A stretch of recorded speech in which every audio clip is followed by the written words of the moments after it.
Still, we have to take these accusations seriously because at the end of the day, we don't know. We don't know conclusively what's happening there. So it's awesome reporting, OAN. Just top notch here. Like, we just have to ask ourselves one question. What do we know? But do we know anything? And can anything truly be knowable? The answer is we don't know. perilous. Or do we?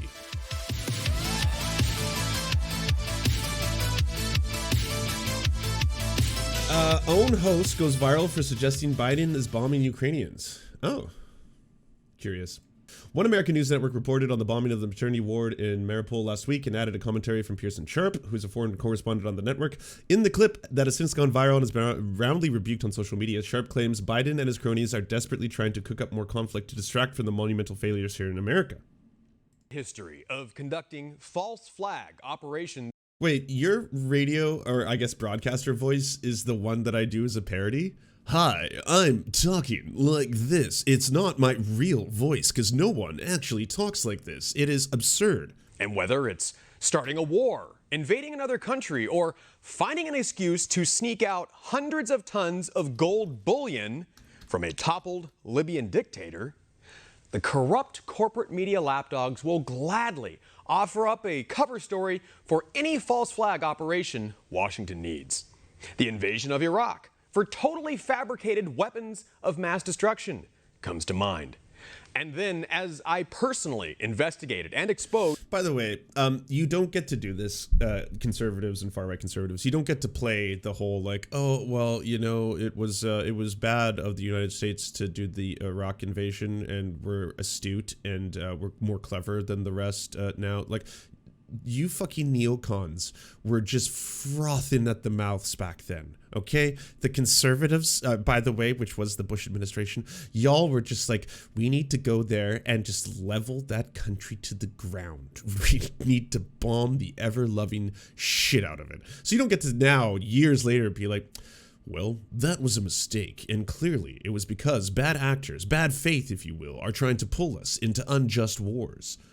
You were the orchestrators of that unjust war. OAN, back in the day, should it have existed, would have 100% been like, we need to purge the earth of these filthy, degenerate brown immigrant people, and we will cleanse them, and like all this shit. There was the false flag gas attacks in Syria to frame President Bashar al-Assad as a mass murdering tyrant, just because he wouldn't give in to U.S. demands. What are you saying? But also, of course, because Washington's terrorist allies from the Islamic State needed a chance to escape. That brings us to today, when it looks like we have the makings of yet another false flag operation. This time in the far-flung land of Ukraine, where Biden and his cronies are desperately trying to cook up more conflict to distract from their monumental failures here in America. Not to mention, cover up their top secret and illegal biolabs developing deadly weapons that the State Department insisted didn't exist. Until they came out and admitted a day later that the labs do. Oh, I'm really happy I already debunked this. But it is kind of funny that people like who have a lot more credibility than OAN does. Like everyone knows OAN is just like a far right fucking garbage site. But Glenn Greenwald still pushing this. Glenn has a full-time career right now of, I think, just on a daily basis waking up, looking at the internet and headlines, and then being like, where will I pour gasoline on today to see what catches ablaze? To get some likes, retweets, and clicks. Okay, this seems like a good place to just dump all the kerosene on. All right, let's do this one. Oh, neat. Neat. Look at it burn. This is wonderful. There's beautiful, beautiful glow coming off the internet right now, right back at me. Well, I guess I'm gonna have to record myself a video. Gonna record a video and then gonna put that on Rumble, and just look at that wonderful, wonderful glowing light as I just stare into the abyss, into this beautiful, beautiful fire that I've created. Yes, lovely this. So what's the most recent story cooked up by the American Pravda? Well, it turns out that the Russians, Democrats' favorite adversary, blew up a hospital, killing several people, including a child. The latest report from the corporate media warhawks is that a maternity ward in Mariopol, Ukraine, was bombed indiscriminately, which has naturally sparked a global outrage. An aerial bomb on a maternity hospital is the conclusive evidence that what is happening is a genocide of Ukrainians. Europeans, you won't be able to say that you didn't see what happened to Ukrainians in Mariupol. You saw, you know. Consequently, you must strengthen sanctions against Russia so that it never has the chance to continue this genocide. It's quite the rousing speech from Ukraine's president, and it sounds pretty damning towards Russia. But it would be a lot more convincing if Zelensky didn't have George Soros' hand up his back moving. That didn't take long. But there it is. There it is. There's your anti-Semitic global dominance conspiracy theory for you. This one gets a little bit wilder. Apparently George Soros literally has to have his hand up Zelensky to control him like some kind of, I don't know, bizarre meat puppet, I guess. His mouth. Still, we have to take these accusations seriously because at the end of the day, we don't know. We don't know conclusively what's happening there. So it's awesome reporting, OAN. Just fucking top notch here. Like, we just have to ask ourselves one question. What do we know? But do we know anything? And can anything truly be knowable? The answer is we don't know. Perilous. Or do we? From a journalistic standpoint, to rush to conclusions. We already have several prominent examples of stories out of Ukraine which the media blasted everywhere and demanded that we believe, but were then proven totally false.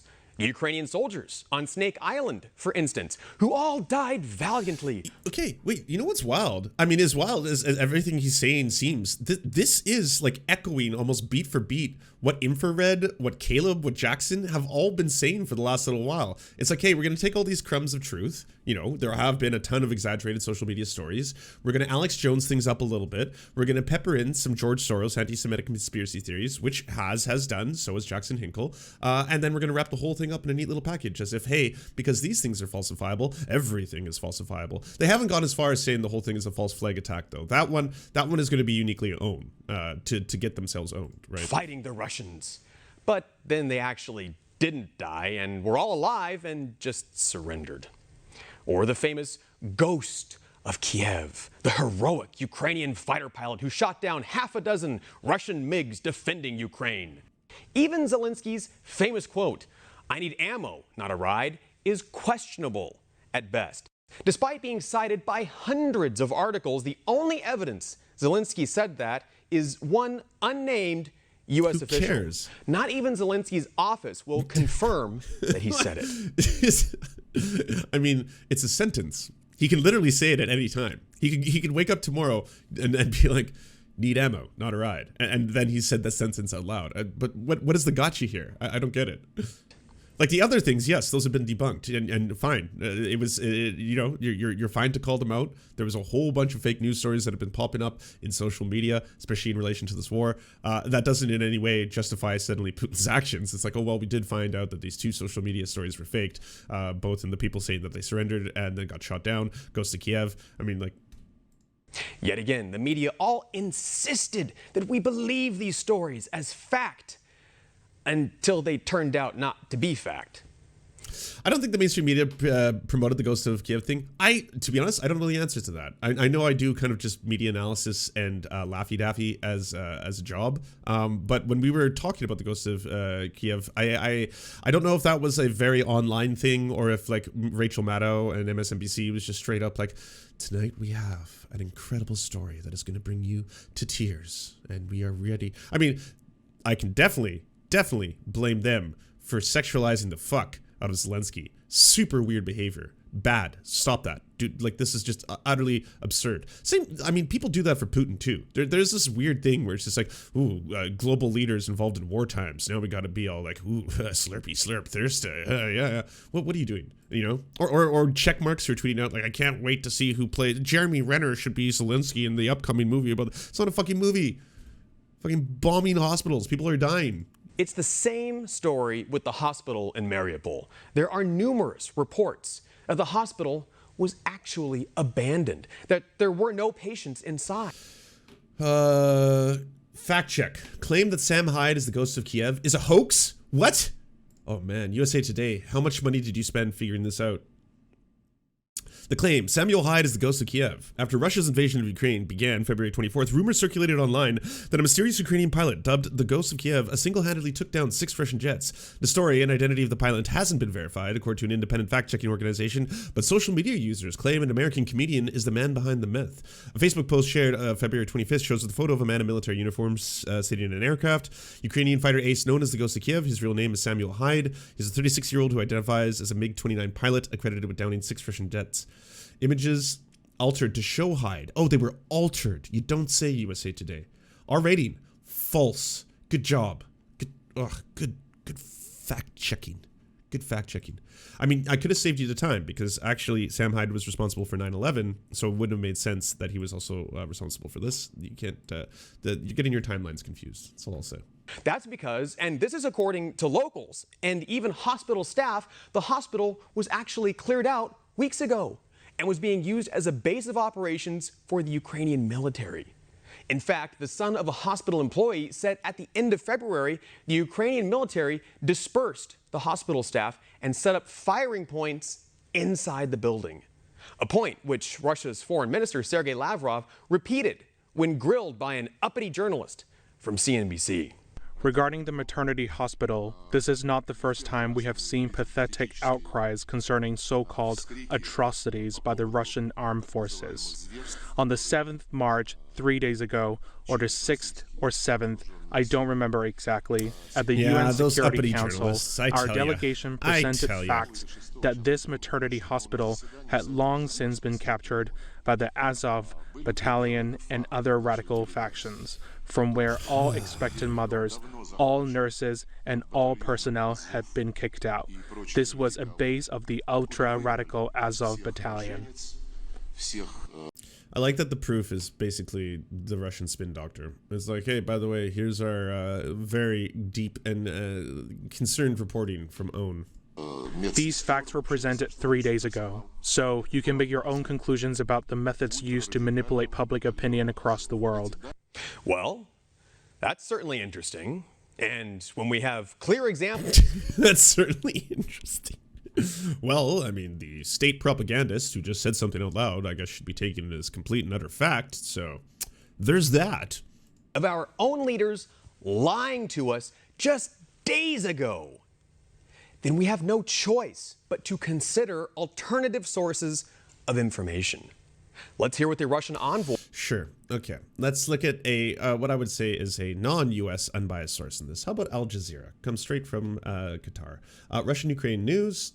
Currently, the UN says there are 6.5 million, it's with an M, 6.5 million people displaced inside Ukraine. The UN Migration Agency also estimates 3.2 million refugees have already fled the country. 3.2 million. 3.2 million refugees have fled the country. And now, at least 816 civilians have been killed.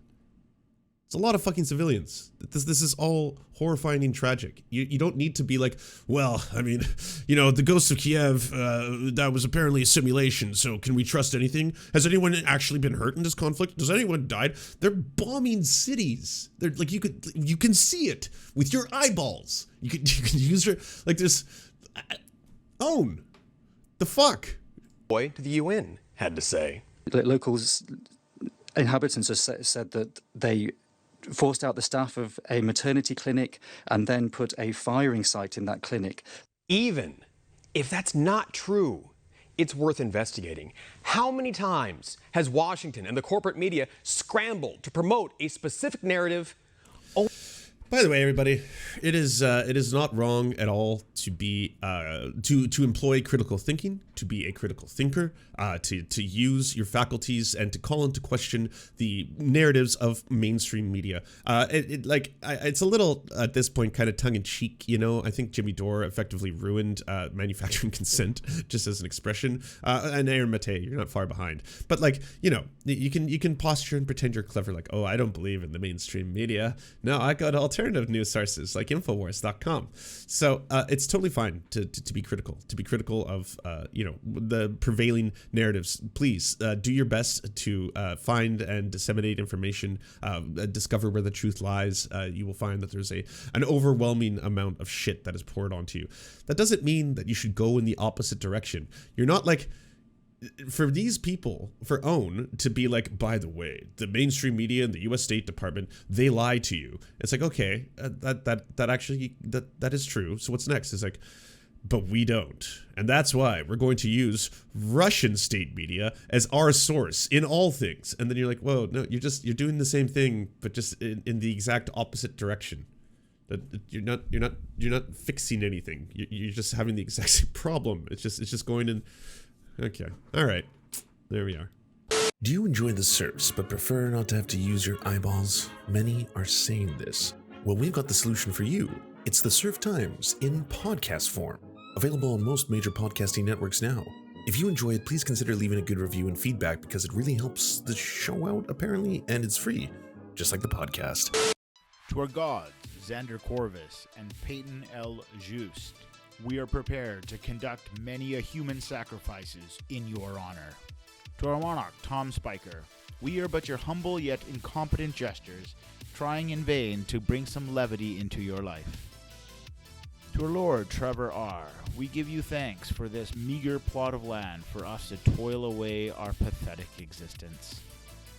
To our brave knights, Carl Wauer, Tony, D.M. Rivera, Resident Scarecrow, Sir Nickus, Mayred, Cheryl Alvarez, Ruben Kelly, Brendan, Words Greenwood, Nate, Hegbert Celine, Matthew Scarborough, Stellar Vision, Ariane McCarthy, Daniel Sutton, Coulter Smith, Jenna Tal, Quiet 185, Anna Loves Riley, Omni, Riley and Anna, Poodlehawk, The Tim Caucus, Multimondi, Trevor Janis, Lemmy 101, Anthropophojak, Saren 42, Catherine, Ramon Acosta, Incosin, Agent NDN, Violent Orchard, Political Puppy, Andreas Chiringuito, Zach Christensen, Todd Buckingham, and Todd Lajeunesse.